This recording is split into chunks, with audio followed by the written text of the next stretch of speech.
Hello there, Sir from 17 once again, introducing you to my Mass Effect 3 Insanity Difficulty video walkthrough. This is the second section to the Sanctuary on Horizon, and this is when shit starts to get a little bit more interesting. You're going to be fighting your way through pretty much room to rooms filled with dudes, and it's not the most interesting of encounters, but some of them are challenging, so you have to be as careful as you possibly can, or Insanity is going to turn you into its bitch. So the first one is this room. And the only reason this room is challenging is because there's a lot of barriers everywhere that you just saw there. There's one there, there's one in this room here. That one's pretty sneaky because if any enemies rush you and they come into the room, they'll start getting healed by that barrier. And I'm not too sure why the Reapers benefit from Cerberus technology, aside from the fact that, you know, like, Cerberus were trying to manipulate what the Reapers could do, so I don't understand that, but Just make sure you keep your distance, you put on the weapons that you're comfortable with, you use the abilities that work, and don't get too close to anything that's remotely heavy, because I think there was originally a brute in this room, I can't quite tell. No idea, I just stay on the outside and shoot the shit out of everything. And if you see the red stuff on the cannibals, the armor, try not to shoot directly at it or you'll just waste ammo. That is the luxury of the Scorpion. Its residual damage is fantastic because it really works when somebody's got, you know, an area that you can't damage. It'll just damage everything else. But it's just your standard Marauders. There's going to be a couple of the Ravagers that do make the rooms more challenging, but like I said, the only real challenging room is when they throw Brutes and Banshees at you together, and it's coming up after like a couple rooms from now. As good old Vega there starts laying down some covering fire that actually doesn't achieve anything. Like, what do they do, your team, really? I don't get it. They just don't seem to do much. And I think that door closes then when the encounter's over. Don't quote me on that, though. It's not something I've, you know, pointed out and noticed. It's just something I saw just then. So, that is the weapon that I used in the multiplayer. It's a piece of dog shit. Do not go near that submachine gun. It is awful. It's the damage is just too weak. It does nothing. And I swap to it because I was innocent on this playthrough and didn't realise that it was a pile of dog shit. But the multiplayer, I actually decided to go for golds on multiplayer as opposed to doing the unwavering achievement on single player. And I don't know why now, because the multiplayer looks like the more difficult way to do it. Like, you need a high-level team, you need people that know what they're doing, and even when you've got that, it's still challenging, because, like, maybe the Infiltrator is the only real way to do it, because of, you know, fighting the Geth. None of the Geth have an instant kill move, so you can just abuse that, but, like, I played earlier, and I was on silver on the second demo level, the one that looks like bronze and brass all the time. It's like perpetually orange. And we had a really tough time on silver. I was the only person that made it out of the extraction because everybody else died. And don't get me wrong, I was playing with randoms, and like I say, a bunch of randoms are pretty fucking dumb, but still, you expect a little bit more.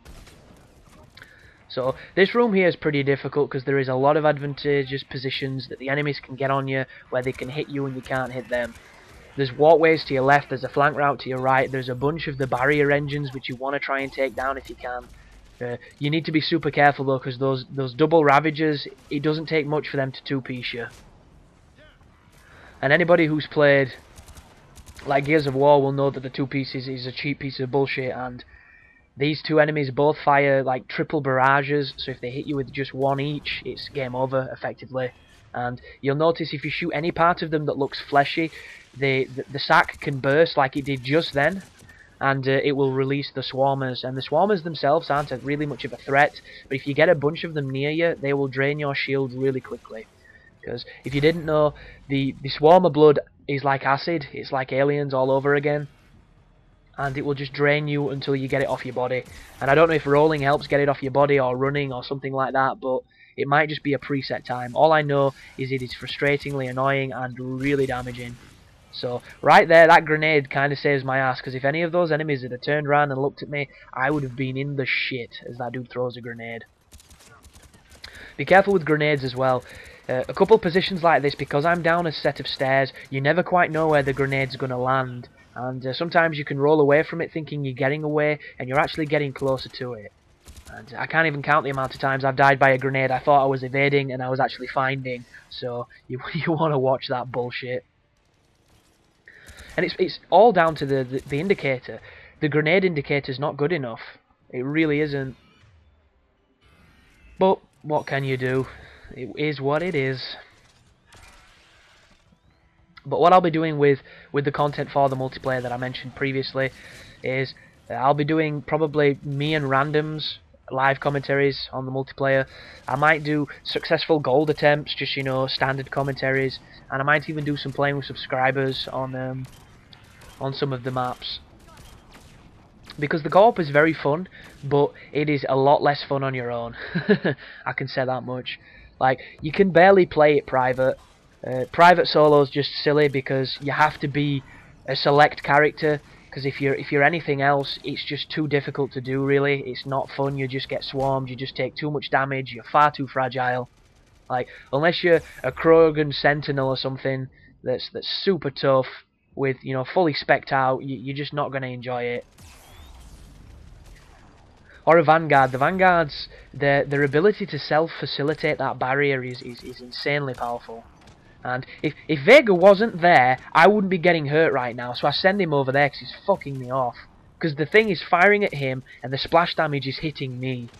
Because that Ravager has no idea what I'm doing. I'm just chilling out shooting him with an overpowered weapon. He's just over there just trying to noob-tube the AI.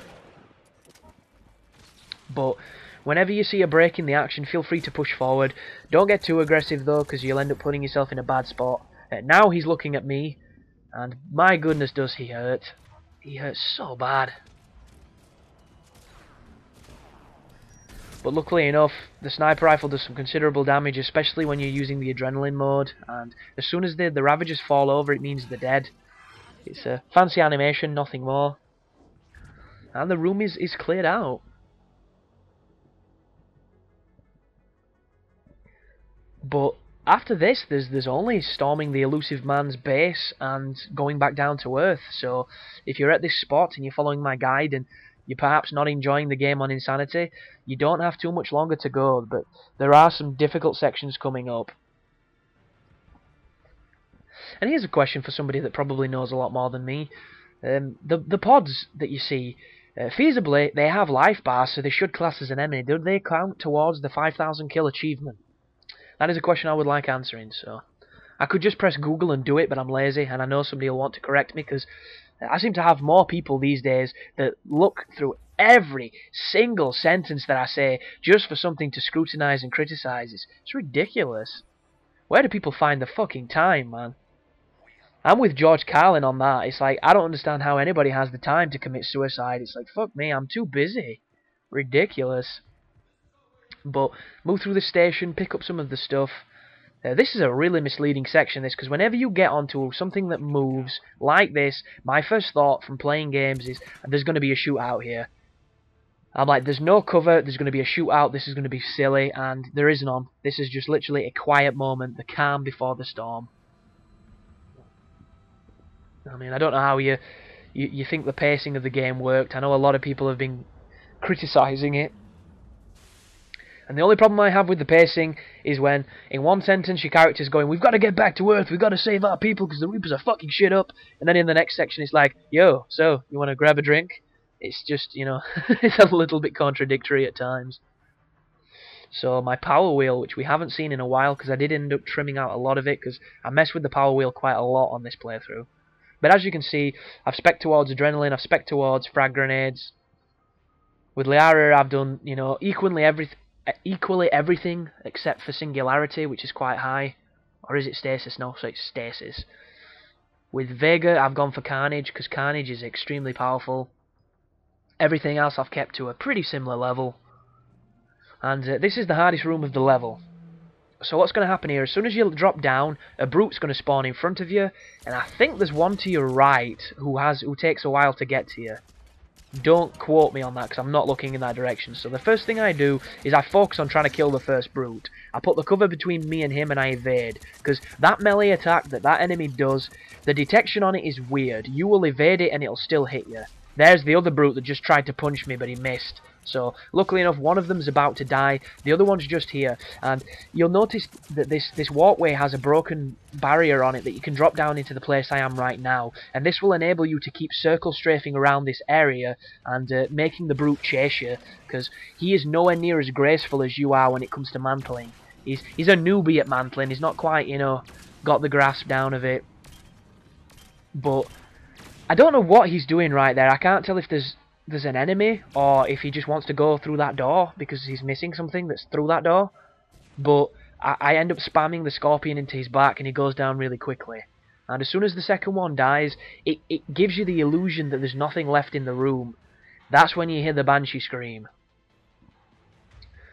And this is when it gets a little bit challenging because you're going to have a brute slow walking his way towards you like a dad on a dance floor, and then you've got the banshee who's either going to be going for you or going for your buddies.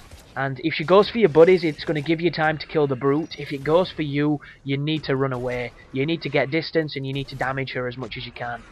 I think she's kind of coming for me. We'll soon find out. And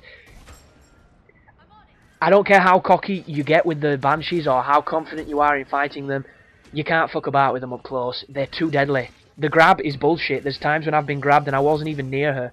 I just ran past her and she still grabbed me. You really do not want to dice with it because you're dicing with death. But now that the brute is dead, you'll notice I checked to the left because I remembered this fight having lots of enemies. And she hits me with that stupid warp ability she's got. It does some serious damage, that move. But if she screams like that, that's a good thing. If she's close to you and she does it, she lets out a shockwave that's very damaging, so you want to watch it. But I think she's coming for me. Oh no, she's not. Oh yeah, she's definitely going for Vega. She just fucking freezer punched a hole in him, so that tells you that much. And luckily enough, she's slow walking a little bit now, so we can start hitting her once again. Everybody's going to have their own way of killing a banshee. I mean, just look at all the videos that are using the DLC weapon, that laser thing that never runs out. Like that's probably awesome against banshees. Just use what you've got. And unfortunately, you cannot revive a dude who's been executed by an animation. You have to use a Medigel. And look at that. Goodness me, I thought I could get the roll off in time, but I couldn't. She still hit me. But headshots for days. It just doesn't affect her. Weapons are not the way to kill banshees. If there's something that the multiplayer's taught me, abilities are so much more powerful than the weapons ever will be. But Liara's doing a really good job of surviving here. I'm not too sure what she's doing. I mean, aside from warp, she doesn't really have too much she can do against the banshees. That's probably why they're so difficult. Because they're immune to stasis and they're immune to singularity pretty much all the time. Like, if you get them down to armor, you might be able to do it, but once you get them down to armor, you should really be focusing on killing her. And she's got a barrier back somehow, and I didn't see how that happened, but it's not good news. And I get stuck on Liara then when she's trying to get close. But as long as you can keep her an arm's length, you shouldn't have too much trouble with this fight. If she hits you twice with that, you're dead. There's nothing you can do. If she grabs you, you're dead. But ideally, you want her following your team if you can do that. But there she goes, she dies. And for the longest part, I thought there was another one. So I'm like, this shit's not over yet. And I'm waiting for the next one, but I think that's the end of the fight, and I think that's the reason that you might have a trouble with this level. Or have trouble, which is better English.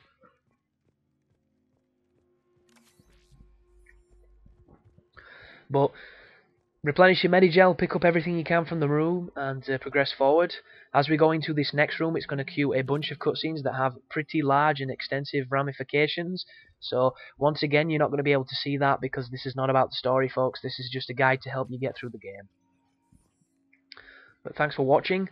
I hope it's helping, and you take care now.